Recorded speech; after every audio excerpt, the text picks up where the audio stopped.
이번에 살펴볼 작품은 문정희의 자화상 부근이라고 하는 작품입니다. 보통 자화상은 자신의 얼굴을 그린 작품이죠. 그래서 자아성찰을 통해서 자신의 삶을 돌아보는 이런 내용들을 다루게 되는데, 이 작품은 화자 자신의 자화상이 아니라 다른 사람이 그린 자화상을 통해서 떠오른 생각을 다루고 있는 작품이라고 하는 특징을 가지고 있습니다. 자화상이라고 하는 제목을 달고 있는 다른 작품과 다른 점이다, 이렇게 얘기할 수가 있죠. 고흐의 작품인데요.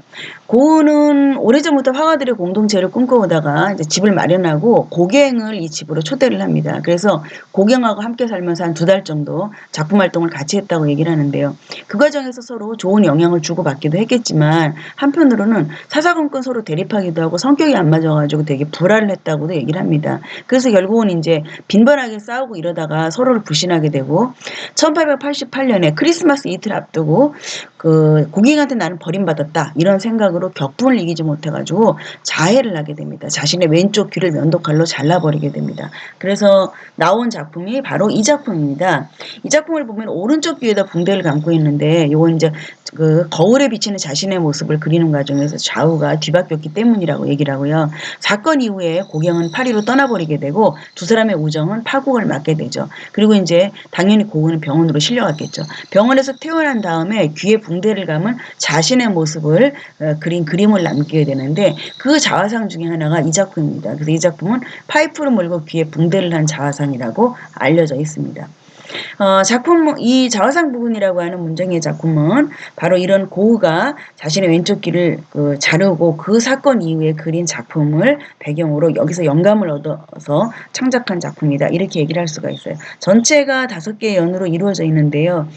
3번째 연까지는 고흐의 그림 속 장면들을 묘사를 해주고 있고, 나머지 2개의 연은 그 그림에 대한 화자의 생각에 초점을 맞춰가지고 내용을 전개하고 있습니다.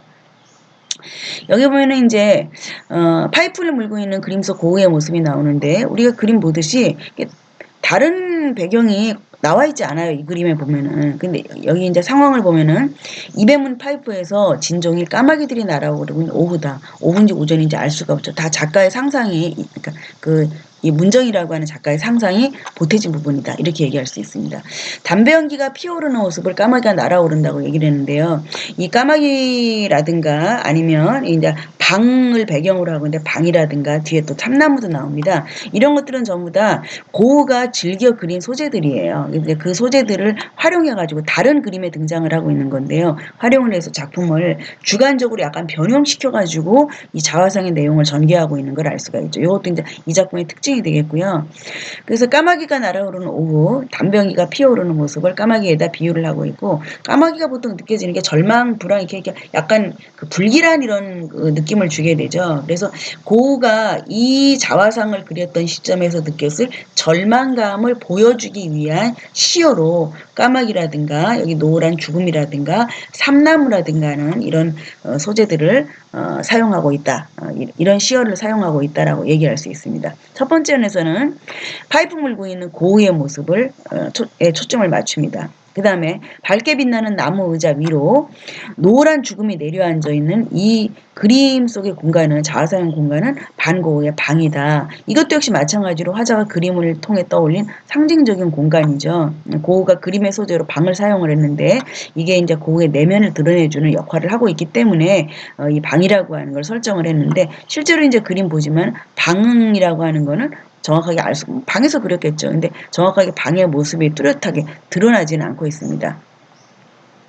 노란 죽음이라는 표현이 독특하죠. 죽음이라고 하는 건 눈에 보이지 않는 추상적 관념인데요. 이것을 노랗다라고 하는 색채의 이미지를 통해서 시각화시키고 있는 걸 알 수가 있고요. 이 그림의 배경이 좀 이 완전한 노란색은 아닌데 이렇게 노란색 좀 보이죠. 그래서 이 배경과 관련돼 가지고 사용을 했고, 그리고 노란색이 특히 고흐 그림에서 많이 사용되는 색채이기 때문에 노란 죽음이라고 표현을 했을 것으로 이제 짐작을 할 수가 있고요.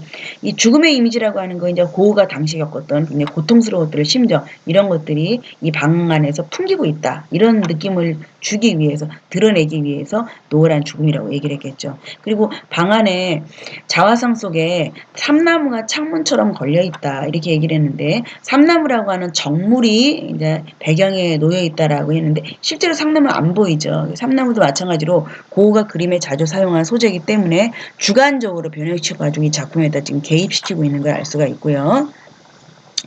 삼나무가 표현해주는 것은 아름다운 고뇌를 울부짖고 있는 모습이다라고 얘기를 했습니다. 울부짖다는 건 의인법이고 울부짖고 싶을 고우의 심리를 제시하기 위해서 청각적 이미지 동원해가지고 사용하고 있는 것이고요. 아름다운 고뇌는 모순형용이라고 얘기를 하죠. 모순된 표현,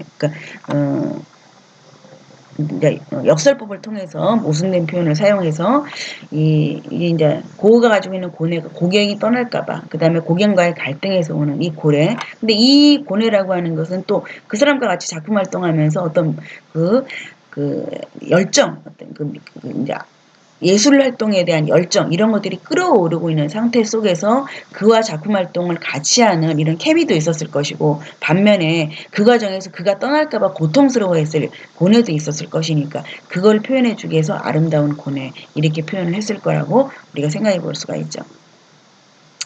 그 다음에 이 고우가 바늘 끝에 서 있는 아주 위태로운 심정에서 슬픈 눈으로 자신을 쳐다보고 있다고 생각을 했습니다. 날 흔들지만 날 흔들지만 이렇게 말을 하고 있는 듯해 보이죠. 고우가 반복법을 통해서 고우의 혼란스러운 심리를 강조하면서 운율을 형성을 하고 있고요. 근데 고우의 그런 슬픈 심정을 내가 느꼈다는 것이죠. 그래서 결국 고우가 화자 자신에게 한 잔의 독주를 권하면서 뭔가를 멀 이별을 예비하도록 하고 있다. 고의 모습을 통해서 자신은 먼 이별을 예비했다, 예감했다라고 하자는 얘기를 하고 있습니다. 실제로 독주를 권한 것이 아니라 독주를 권하는 듯이 내가 느꼈다. 독주라고 하는 거는 이별이나 죽음과 관련된 이런 이미지를 보여주기 위해서 독한 술, 독주라고 표현을 했겠죠. 느꼈다라는 것이 고의 그림을 보면서 자신은 죽음과 이별에 대해서 통찰하게 되었다. 그런 생각을 하게 되었다라는 내용이죠.